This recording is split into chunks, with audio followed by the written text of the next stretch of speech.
ఉదయం నుంచే ఓటర్లు తమ ఓటు హక్కును ఉపయోగించుకోవడానికి రావటం శుభ పరిణామని అన్నారు మచిలీపట్నం వైఎస్ఆర్సీపీ అభ్యర్థి పేర్ని కిట్టు. తాము ఓటు వేయడంతో పాటుగా వినియోగించుకోవడంలో మరో నలుగురికి చెబుతున్నారని, ఓటింగ్ శాతం పెంచడంలో అది కీలక పాత్ర పోషిస్తుందని ఆయన మాట్లాడారు. పేద ప్రజలే స్టార్ క్యాంపెయినర్స్ అనే మాటను నిజం చేస్తూ ప్రజలు పోలింగ్ స్టేషన్స్ వద్ద క్యూలు కడుతున్నారని అన్నారు.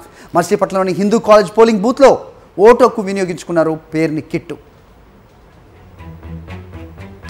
రైట్, మరోవైపు బొత్స సత్యనారాయణ మీడియాతో మాట్లాడుతున్నట్టు తెలుస్తోంది. లైవ్లో చూద్దాం. ఎందుకండి ఎంత అనైతికం అంటే నిన్నటి రోజున వాట్సాప్లో ఒక మెసేజ్ పంపించారు. నేను వచ్చి పార్టీకి రాజీనామా చేశాను, నాది తక్షణం అంగీకరించింది అని చెప్పి. ఎంత దౌర్భాగ్యం అండి, ఎంత ధైర్యం అండి ఆ వ్యక్తులకి, పంపించిన వ్యక్తులకి. ఇలాంటివి నేను మళ్ళీ సిపికి రాత్రి వచ్చి కంప్లైంట్ చేసి 23 ఛానల్స్కి వచ్చి చెప్పి ఏంటి ఇదంతా నా అని చెప్పినంత అనే పరిస్థితి జరిగింది.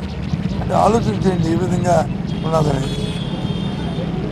నేను అదే చూద్దాను, ఇది ఇలాంటి సాంప్రదాయ ఎన్నికల్లో మంచిది కాదు.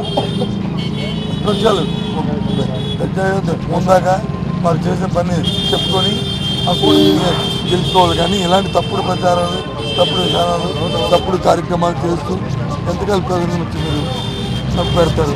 ఇది చాలా తప్పు అని చెప్పి మనం చేస్తూ ఇంకా సాయంత్రం 6 వరకు ఉంది. ప్రతి ఒక్కరూ కూడా ఓటుని వెలిగించుకోవాలని, ఈ రాష్ట్ర సభ్యుల్లో మీరు కూడా భాగస్వాములు కావాలని అందరినీ కోరుకుంటున్నాను. ఎన్నికలు జరగడానికి 24 గంటల ముందు ప్రశాంత్ కిషోర్ చేసిన వ్యాఖ్యలు మీరు ఎలా చూస్తున్నారు? ఏం సార్ ప్రశాంత్ కిషోర్ చూశాను ఆయన వ్యాఖ్యల్ని. నేను ఏదో కామెంట్ చేశానని నేను ఇప్పటికీ స్టేగన్ అవుతున్నాను. ఆయన మా పార్టీ తరఫున ఆయన వచ్చి ప్రయత్నం చేసినప్పుడు, ఇప్పుడు ప్రయత్నం చేసినప్పుడు ఆయన లాజిక్ లేటు, ఆయన జిమ్